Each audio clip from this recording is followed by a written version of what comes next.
Algo debió ocurrir hace mucho tiempo, hace milenios, en el interior de alguna caverna, quizá en España. Recientemente las computadoras y los simuladores han intentado volver a hacer audible la primera música de la historia. La música que a viva voz, por algún instinto, por algo que nos hace diferentes del resto de las especies, el hombre quería alcanzar. Algo que quizá expresaba la angustia del alma humana. Esta es la música primera del hombre, la música de los neandertales.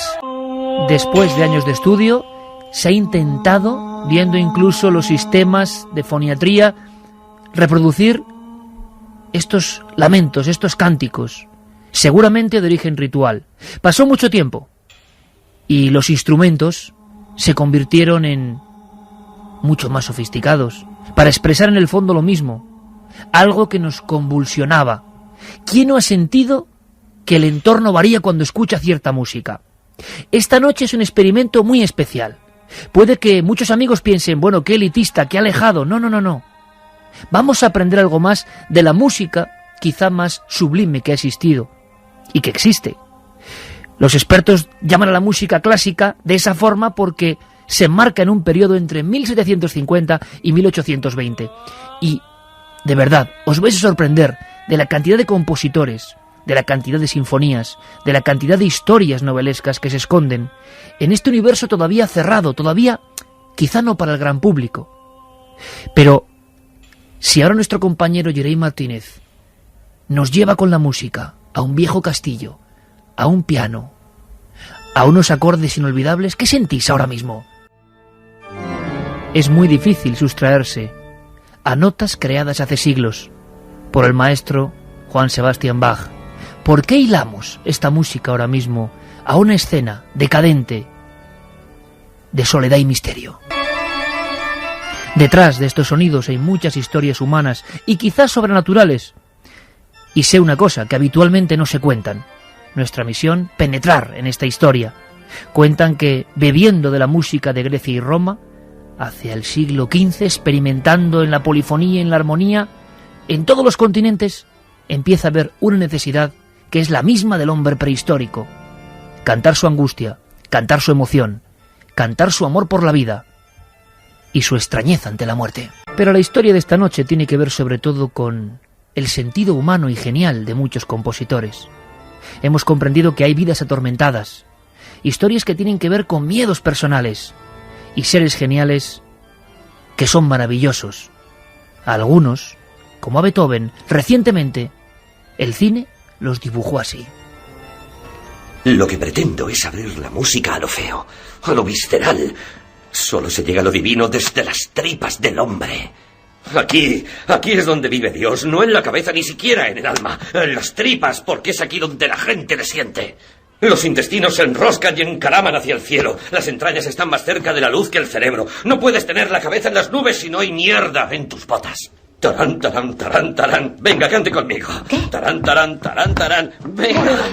Tarán, tarán, tarán, tarán, tarán, tarán, tarán, tarán, tarán, tarán, tarán, tarán, tarán, tarán, tarán, tarán. ¿Y bien? ¿Y bien? Lo siento, maestro, no la entiendo. No, claro que no la entiende. No hay nada que entender. Hay que experimentar estas obras mías. Es un nuevo lenguaje, Anna Holz, que estoy inventando para hablar de la experiencia del hombre con Dios. De mi experiencia de Dios. Por eso me la envió usted, para que anotara ese lenguaje. Es la secretaria de Dios. ¿Era así Beethoven? ¿Eran así otros grandes genios? ¿Eran diferentes a los demás? Hombre, creo que hay que ser diferente para, de la nada, crear esto que estáis escuchando. ¿Y qué vibra dentro de nosotros? ¿Qué extraña fibra en lo más profundo de nuestra alma se conmueve? Cada uno recibiremos un mensaje cuando la música clásica, sea cual sea la edad, penetra en nuestro subconsciente. Hay un misterio, ¿verdad? Estoy seguro. Dos historias, sobre todo, que interesan a este enigmático autor. En un principio en Internet se hablaba de un hombre venido de la Europa del Este, un musicólogo, un especialista. Decían que un hombre muy severo, muy estricto, conocedor de secretos que incluso los expertos en música desconocían. Joseph Jelinek era su seudónimo. Tiene una historia también, pero nos ha sorprendido porque este hombre se ha metido con algunos increíbles misterios, como la relación de Paganini, el prodigioso violinista, con el diablo, su supuesto pacto con el diablo, y esas maldiciones de las composiciones que afectaron a los más grandes. Y creo que lo tenemos al otro lado, y sigue su identidad en el secreto. Józef Jelinek, buenas noches. Muy buenas noches. Un placer tenerte con nosotros, porque tú bien sabes que el misterio no son solo tus obras, sino tu propia identidad. Mucha gente se pregunta, realmente, ¿por qué elegiste este nombre de, al parecer, un pianista que fue humillado por el propio Beethoven, ¿no? Que fue prácticamente vencido en un duelo artístico? Bueno, yo ante todo estoy encantado de estar en Milenio 3. Muchas gracias por permitirme hablar sobre mi tema favorito, que es la música. Cuando llevé el manuscrito a la editorial, a Plaza y Janés, pues me plantearon la posibilidad de un seudónimo, y se me ocurrió, dado que la primera novela iba sobre Beethoven, pues escribirla con el nombre del perdedor, ¿no? Hubo un famoso duelo en Viena a finales del siglo XVIII.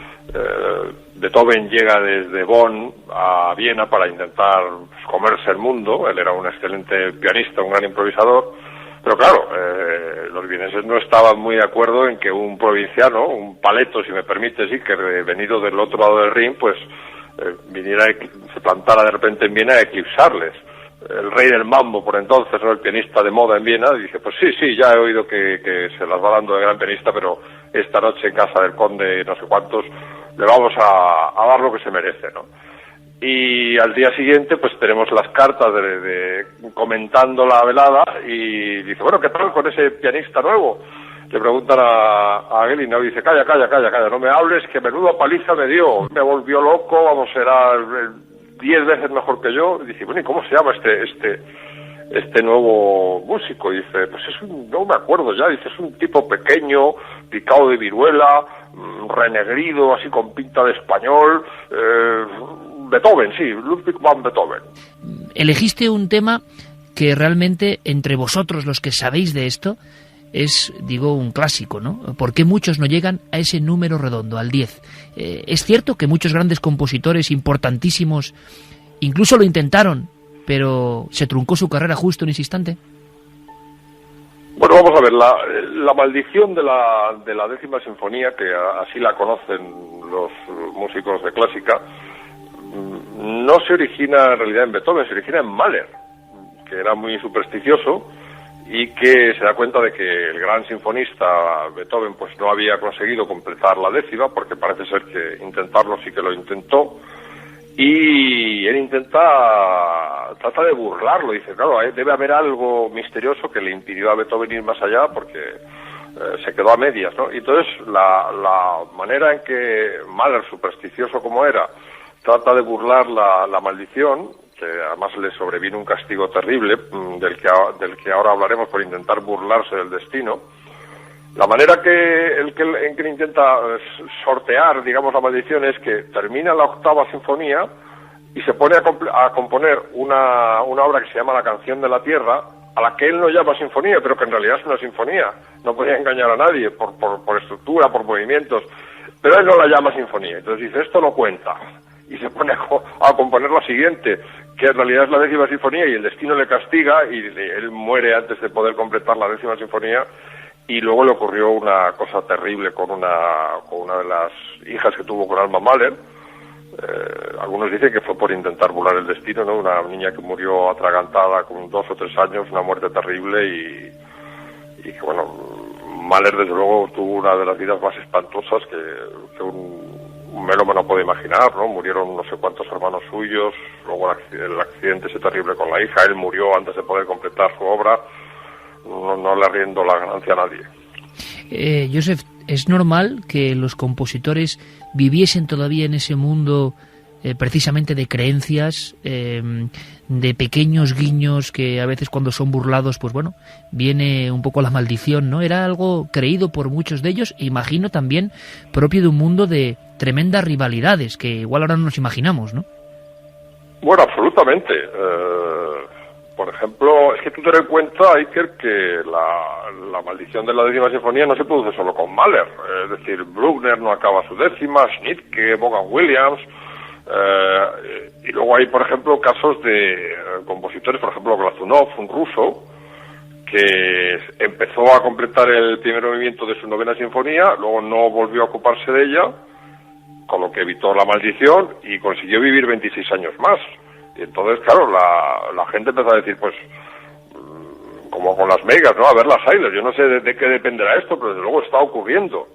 Y si me permites, hay una maldición en la música pop rock, de la que me estoy ocupando ahora, que tampoco se puede cuestionar, que es la maldición del 27. Es decir, ¿por qué hay más músicos de pop y rock que han muerto a la edad de 27 años que a cualquier otra edad que uno pueda pensar?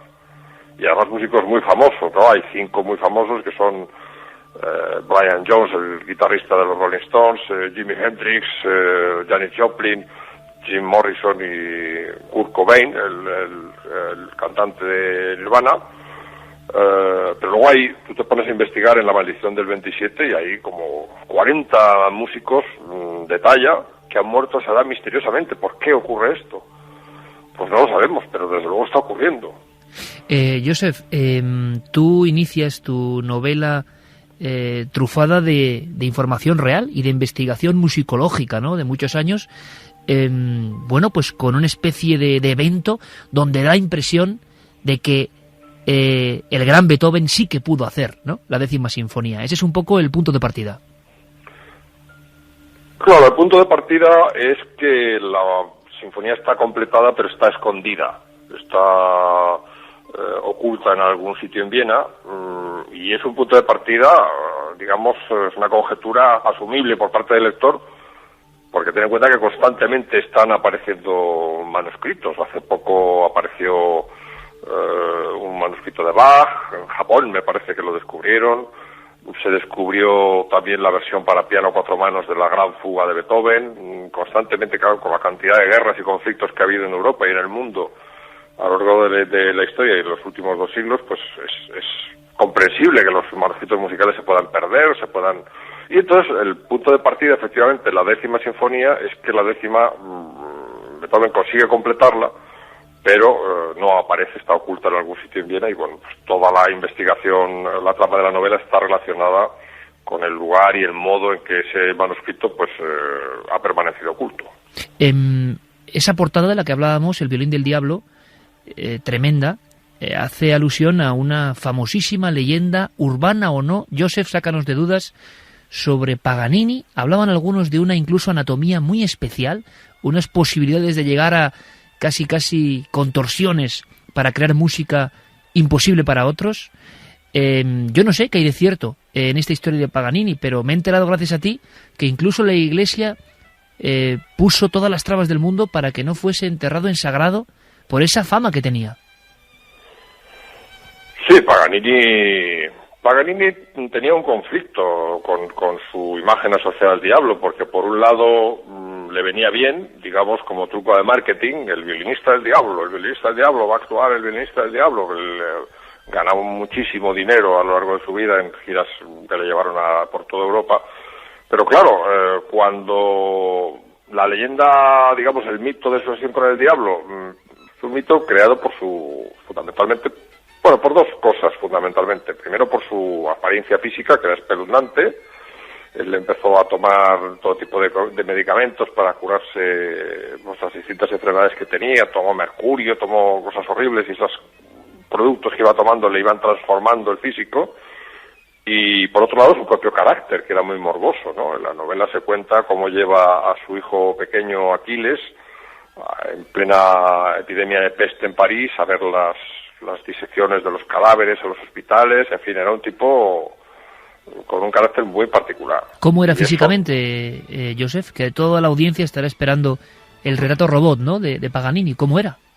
Hay un famoso retrato de Delacroix que digamos, retrata el alma de Paganini más que su físico, ¿no? Era un tipo con largas greñas que le podían caer sobre los hombros, pómulos salientes, yo creo que desdentado, porque los productos que él ingería pues acabaron por provocarle pues diarrea y estas cosas que debilitan las encías y que provocan al final que el diente se caiga, y tenía una mirada absolutamente pavorosa. Por otro lado, esto debió ocurrir en una ya edad tardía, porque se sabe que fascinaba a las mujeres.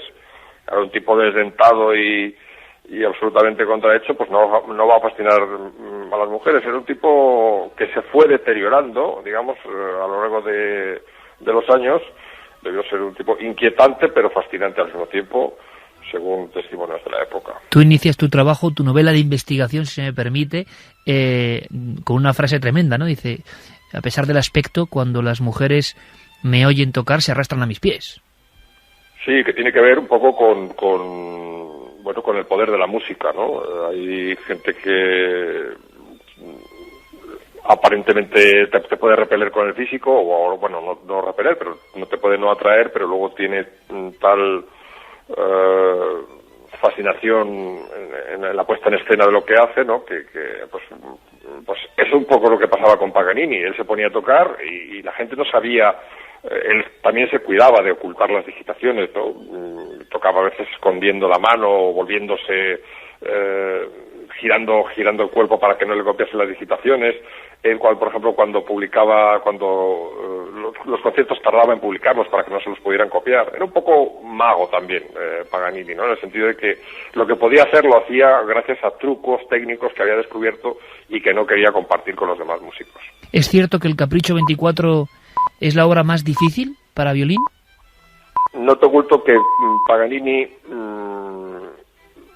impulsa la técnica violinística hasta tal punto que hay que ser muy poseedor de todos los recursos del instrumento para atreverse con el Capricho 24.